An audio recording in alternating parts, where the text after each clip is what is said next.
Girls can wear jeans, cut their hair short, throw on a shirt and boots, no problem. It's totally fine for a girl to dress like a boy. But when a boy wants to look like a girl, suddenly, it's degrading. Why? Because deep down, people still think being a girl is lesser. But let's be honest, haven't you ever wondered what it's really like? To feel the world as a girl does?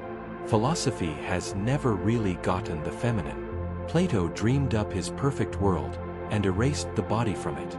Schopenhauer declared women inferior without ever bothering to ask what they thought. The feminine was wrapped in metaphor, kept at a distance, made controllable. Freud. He didn't listen. He saw absence and filled it with his own theories. For centuries, philosophy treated the feminine like a problem to avoid. Not to examine, just to categorize. Fast, rigid, from a safe distance. Whatever didn't fit neatly into logic got reduced to a symbol. Whatever challenged the system was seen as a threat. And anything too complex, dismissed entirely. This wasn't just about ideas. It shaped how we think. Tone, form, control. Philosophers wrote like clarity meant detachment. Truth was something you reached without emotion, without contradiction, without the mess of the body. Entire systems were built on a narrow version of reason, one that valued stillness over change, abstraction over experience, silence over complexity. The more distant a thinker seemed from humanity, the more serious he sounded. That framework didn't stay trapped in books. It seeped into everything. How knowledge was organized, what language sounded credible, which emotions were allowed to be visible without suspicion. Calmness became authority. Composure meant intellect. Anything too raw, too instinctive, too alive, pushed aside. You still see it today. The way people shift their tone in meetings, careful not to sound too emotional. How thoughtfulness gets confused with distance. How staying unaffected is treated like a virtue. It's not always a rule. Sometimes it's just the air in the room. Eventually, the absence of the feminine stopped being noticed. It wasn't exclusion anymore, it was just structure. What was missing no longer felt missing. It was the default. What looked like objectivity, just repetition. What looked like order, just. Philosophy forgot what it had pushed aside to seem complete. Some thinkers didn't avoid the feminine, they attacked it. Schopenhauer didn't bother with metaphors. To him, women weren't equals, not complex subjects, just biological detours. Weaker versions of men, driven by instinct, built for submission. He called them defective. Openly. No hesitation. For him, the feminine wasn't mysterious, it was a mistake. Something incomplete. And once he labeled it, he could dismiss it entirely.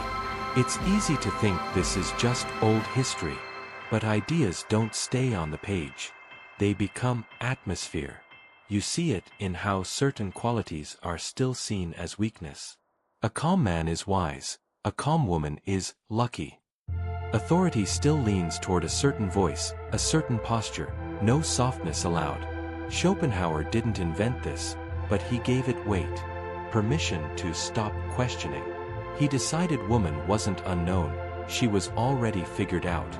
And once something's decided, no one bothers to explore it further.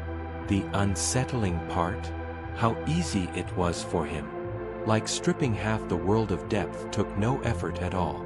His ideas didn't fade. They just changed shape. You see it in how logic still belongs to certain voices. How some perspectives are grounded, while others are emotional. His words gave form to an attitude that's still here. The idea that some people speak from reason, others from reaction, and only one deserves to be heard. Nietzsche didn't call women evil, he put them in a different category. Harder to define, harder to control. Not an enemy to fight, a disruption to contain. In Thus Spoke Zarathustra, he drops that infamous line, "You are going to women? Don't forget the whip."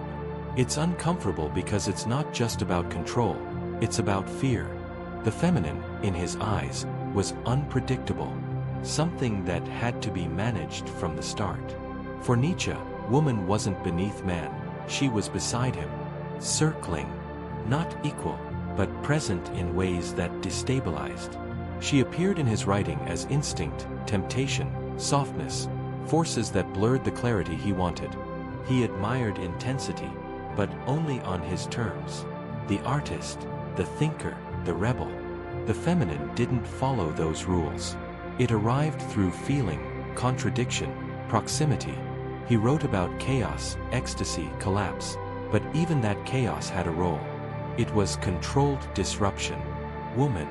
She represented chaos he couldn't use. A dissonance that didn't lead to insight.